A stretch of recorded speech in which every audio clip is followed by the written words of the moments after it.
want to thank everyone for joining us this evening, especially on short notice like this. I just want to begin by saying how appreciative we are of Billy and all his contributions to the organization over the last 5 years. He did a great job for us, and we have just the utmost respect for him. The things that he did here will be remembered for a very long time, and I think that he'll be regarded as somebody that really helped the organization move forward. And I think he's really helped the legacy of the organization as we moved into our the back end of our first decade. I can't thank him enough, and his family.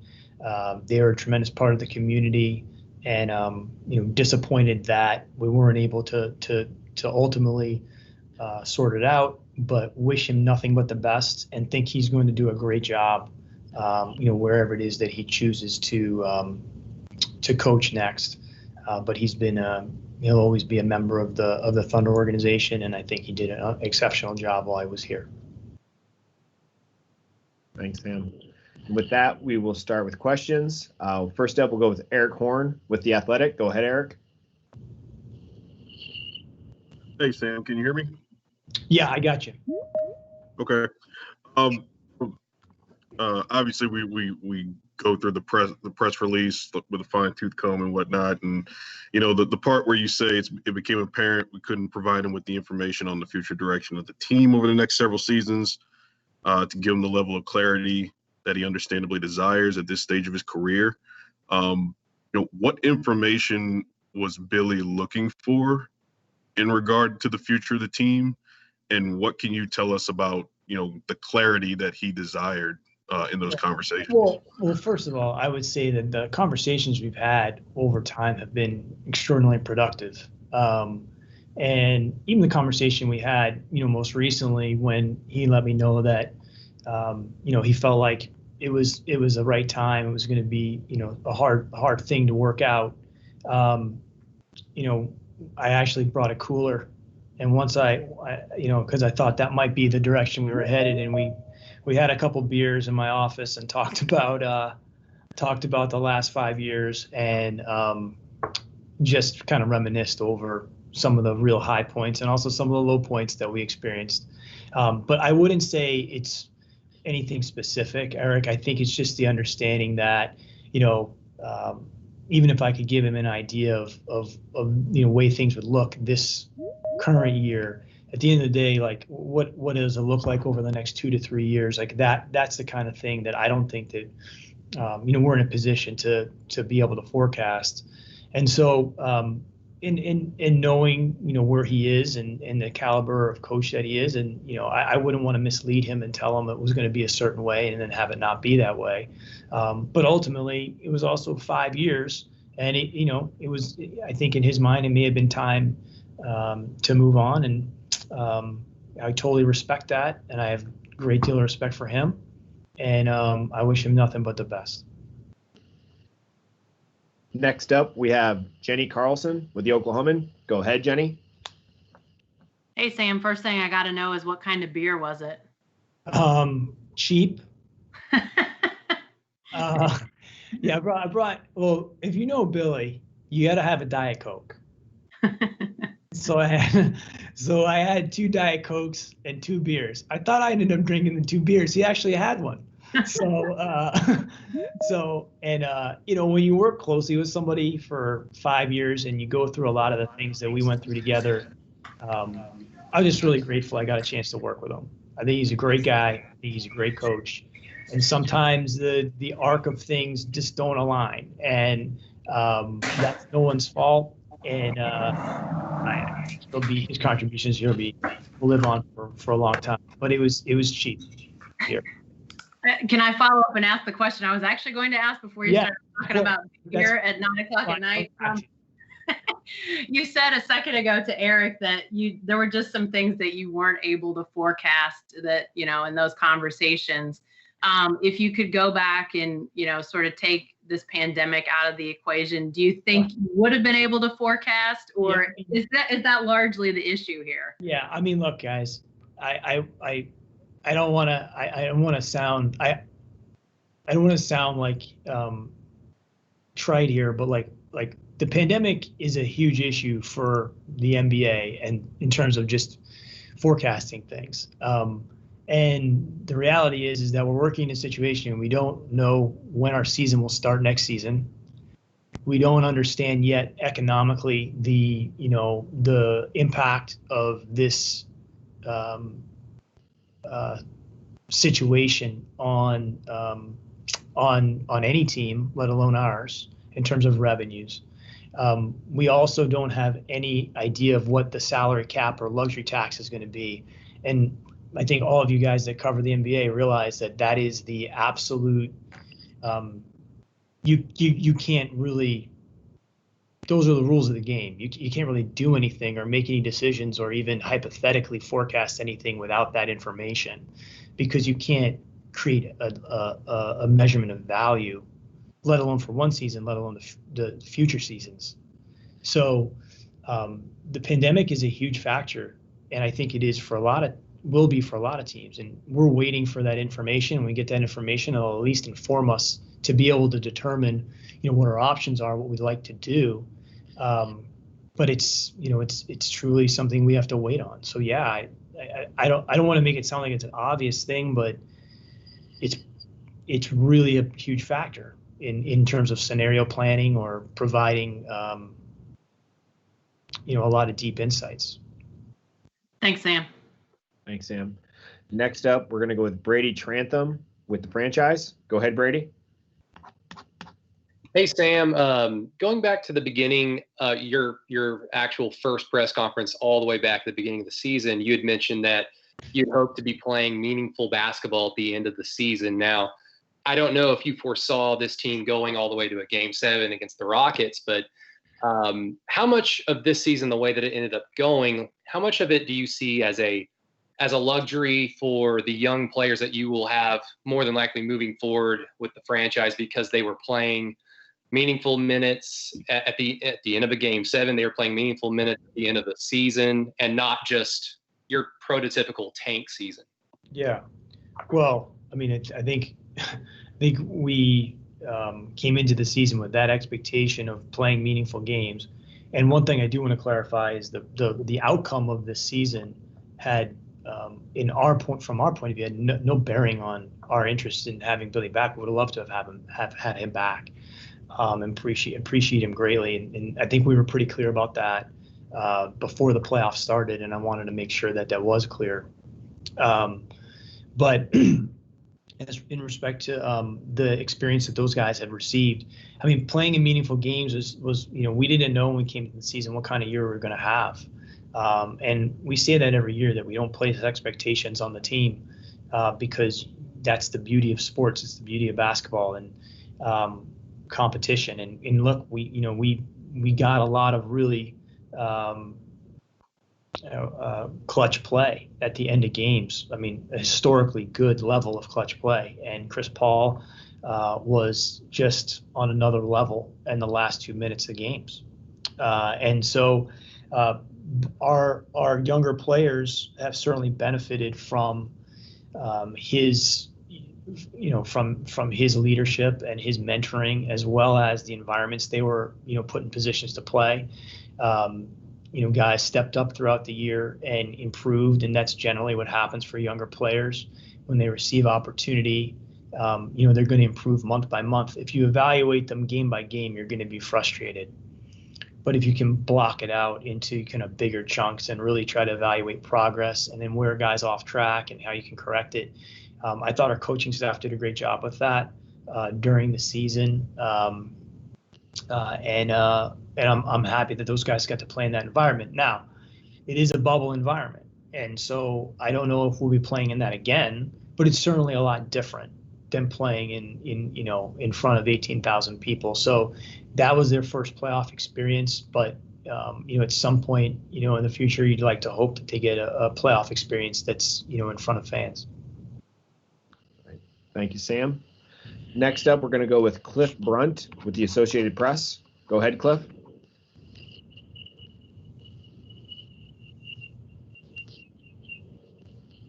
Cliff, you still there? Sorry, can you hear me? We can. Yep. Okay. Hey, Sam, just wondering if, I know you had conversations throughout. Just, are you surprised at all to come to this, just given how well everything went with him? Is it a surprise to you? Not a lot surprises me in the NBA. I think one thing that we all understand, I don't mean just the people in Oklahoma City, but all 30 teams, like the NBA has become a league of change and it happens rapidly. And so you have to embrace that. You have to understand that, change is additive. You have to, instead of resisting it, I think you have to embrace it. That's a big part of professional sports today. I don't see it as a negative all the time, because, a lot of times when things happen that we maybe hope didn't happen, there's something else that happens, that's waiting in the wings at some point in the future. You got to stick with things and you have to look for the opportunities and stay optimistic. But things happen in this league that, are unforeseen. In this particular case, none of us have a crystal ball. And so, I'm just really proud of the fact that Billy coached here and, gave us 5 great seasons. And, I know it had a great impact on a lot of people. So I'm obviously disappointed that it didn't line up for everybody. But I look back on that period of time like very fondly and think about some of the big games we were in and the performances that we had, and even just some of the things from this past season I thought was a great year. But yeah, I wouldn't say I'm surprised. I think these things happen, people move on, and he was here for half a decade and did a great job, and it just wasn't meant to be a longer stay, unfortunately. Thank you, Sam. Thank you, Cliff. Next up, we have Barry Trammell for the question. Go ahead, Barry. Yeah, Billy. Sam, I was curious, have you been in contact with any of the players yet? And what's the process in terms of talking with them about where you're going to go from there, or just letting them know that Billy's... Well, Billy and I talked about it, and I wanted him to have the opportunity to talk to those guys. And, I think he was going to start to reach out to those guys this evening. I don't know if he got to everybody, and I'm sure I'll talk to players over the next few days as well. We're coming out of such a unique situation in the bubble. We've really given everyone's kind of just done what they should be doing right now, which is go home, be with their family, reconnect and reunite with their family, understand what it's like to get back into a normal, or I guess the current normal life, the non-bubble life, and we'll talk to all those guys, and we'll move on from there. But I thought, when Billy and I talked, I thought it would be great if he was able to speak to those guys first. When it comes to players, do they really care? I mean, I know they like Billy, they like playing for him, but on the NBA level, at the bottom line, most places, does it really matter to them who's coaching? I think it's a pretty broad question. I mean, I think it does, but I couldn't speak for the guys. I couldn't speak for the players, and I wouldn't want to speak for the players. So I don't want to venture into that. I think everybody have their own thought process and their own opinions, and some of those get shared and some of those don't. But I don't know how players in general feel, but I'm sure that everybody enjoyed playing for Billy, and I'm sure they have a good fondness and good memories of his time here. Thank you, Sam. Thank you, Barry. Next up, we're going to go with Joe Masato. Go ahead, Joe, with your question. Yes, Sam. As far as the part in the release that Billy was saying how didn't have the information he needed about what the future might look like, how much of that was centered on roster complexion for next season and beyond, particularly about guys like Chris and other veterans on the roster, and what it could signal about kind of the broader scale future of the. Yeah, I would say that, over the course of time, as we were having conversations, it's hard for us to forecast the next 2 to 3 years, just given where we are as a team. I think, this next season, we don't know the answer to that because of what I said earlier. We don't know where the cap and tax is going to be. We don't have a good feel for, really any information that you would need to make informed decisions. So we can speculate all we want, but until you have that information, there's no way you can make any determination. So we're kind of in like a waiting game there. But I think it's more just overall, you know what I mean? And I wish I could say, here's where, things would transition or might transition. But what I think is important is you have open, candid conversation and not mislead anyone, because I wouldn't want that to be the case, that we say, hey, here's how we think it's going to go, and then it doesn't go that way. But I don't think Billy was demanding anything or in any way, shape, or form. It's just, I think we're at a point in time where, we may bring this team back for, this season. I don't know what that would mean beyond this season, the one that's upcoming. The seasons after that, we're just at that point in time as a franchise and organization. I don't think that's a bad thing. I just think that we're not in a position to make those kinds of determinations, even for the current season, but I think especially for the future as well. If I could ask one follow-up, given that no coach could have those insurances, given all the question marks, how much does that complicate the search for a new coach and getting someone to buy into that? I think it's very specific, and I wouldn't say it's a broad thing. I think everybody's going to look at things differently. Billy's, I think, is going to have plenty of options, and will, evaluate them, as to what's best for him, which I think he should do. And I think that's the right thing to do. And I think every person's going to look at every situation through their own lens.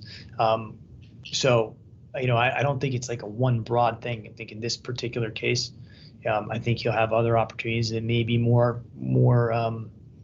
just a little more certainty in terms of like what that's going to look like beyond the next season. And I respect that completely. Thank you, Sam. Thank you, Joe. Next up, we have a question from Michael Kinney. Go ahead, Kinney.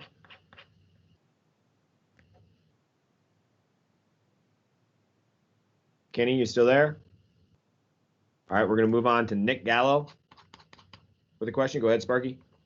Hey, Sam. You've been through coaching changes before, and as you're saying, days like today can be emotional. I'm just curious, what does your tomorrow typically look like? What are the next 2 or 3 days like for you in these types of situations? Well, I mean, over 10 years, we've really only, been through two. We've had two coaches over the last 10 years, so I don't have a ton of familiarity with them. But we'll take a step back, and as I said before, without understanding when the season's going to start or any of that information, we're not going to be rushing through anything, although we're not generally, that way in most of our decision making anyway. And we'll just kind of outline, what the process will be, and look for some of the traits that I think all of you guys probably will, kind of anticipate we'd look for, and quite frankly, a lot of things that Billy,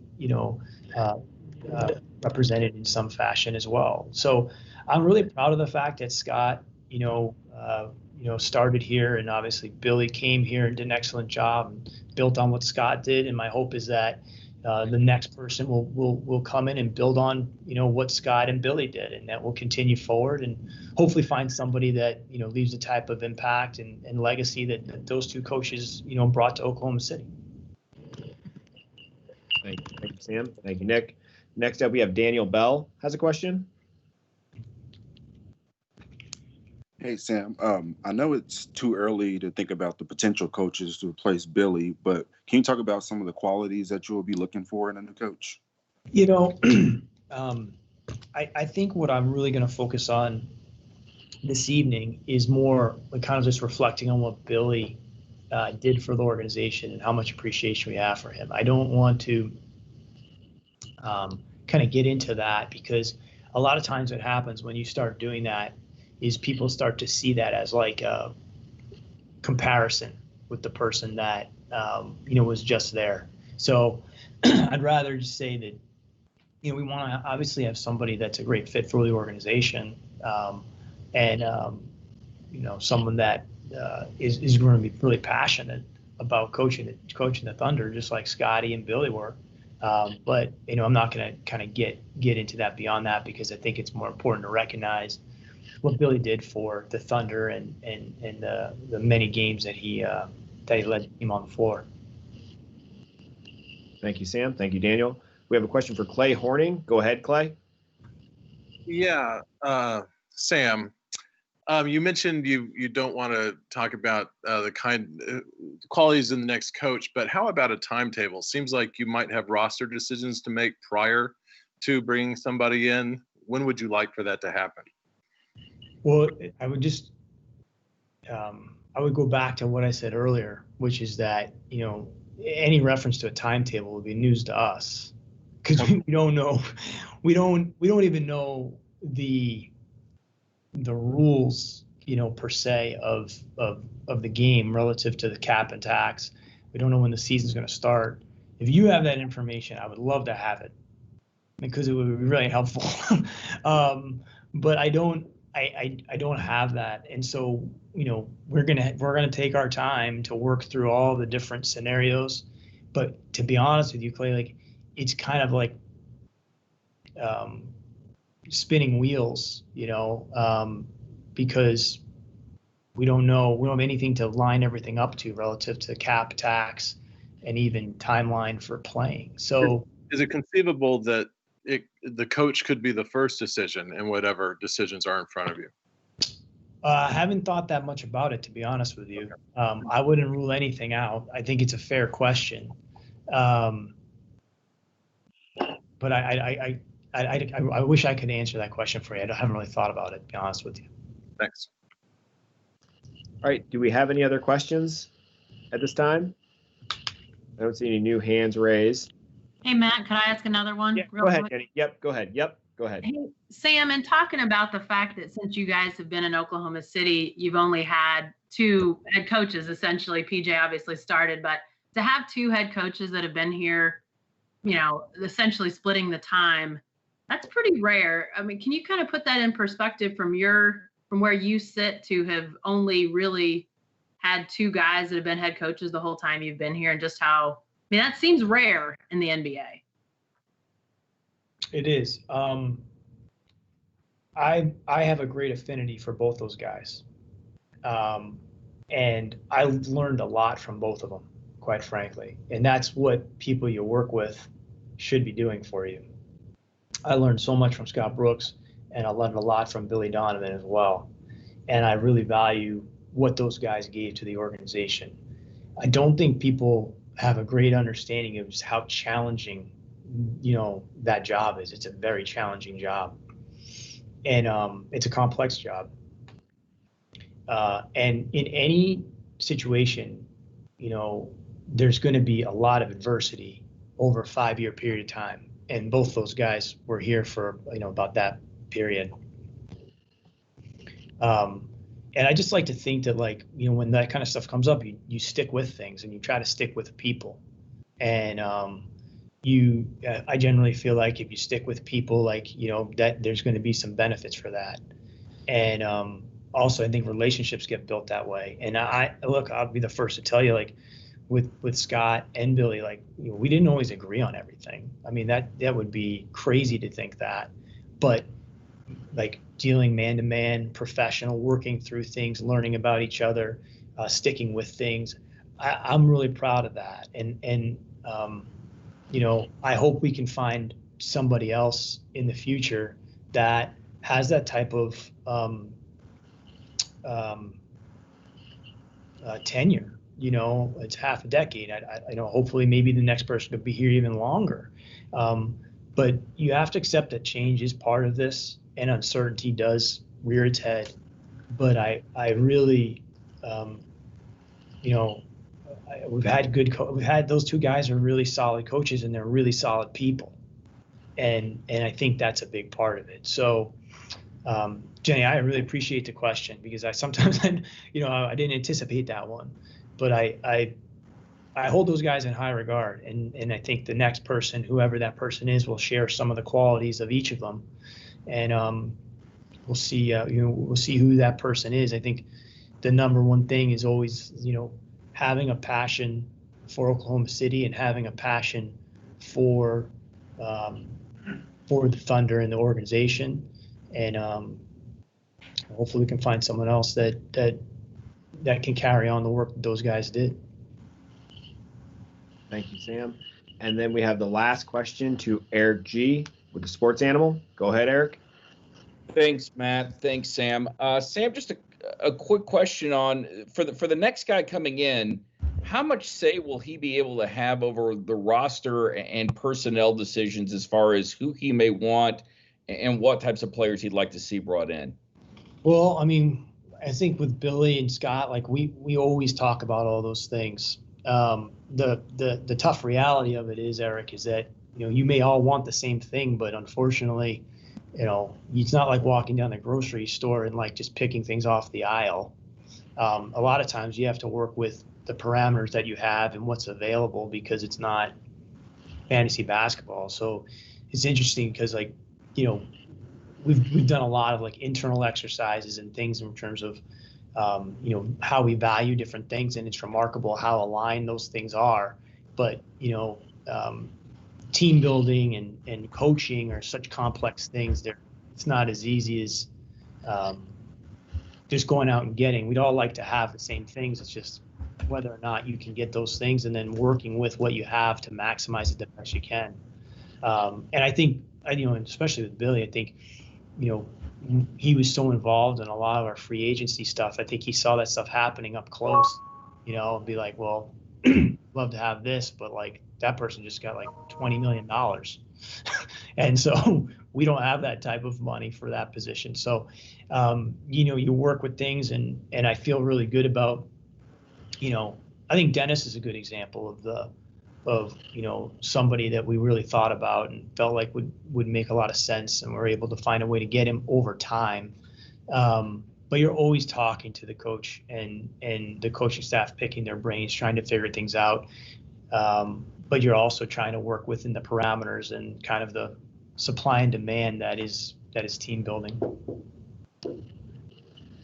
Thank you, Sam. And Eric, Eric, does that answer your question? That about as good as it can. I think I was more looking at, as far as them wanting to build a particular team, even if the money wasn't there, if it was just a particular type of player. For sure. Like, who makes that ultimate decision? Is that you or them? Oh, well, I mean, it's you're working collaboratively. You're trying to figure out what what makes sense, what works, where's the game going, what do you have to give up to get that? What sacrifices are you making? But I think everyone's looking for the same players in the NBA. Like that's not a I don't think there's like a secret to that. I think people can generally see that. That's not really a complicated thing. The complicated thing is if everybody's looking for the same thing, the value of that goes extraordinarily high, and then you have to start looking for more alternative ways to supplement or complement or develop or find your own kind of niche and things. That's what makes the NBA great. There's just not a high supply of the top tier guys that can do everything, and you're going to have to work with some imperfection. But I think that's what a good organization, to me, has to be able to work through is finding the things and cultivating those undervalued players, or finding ways to use people differently.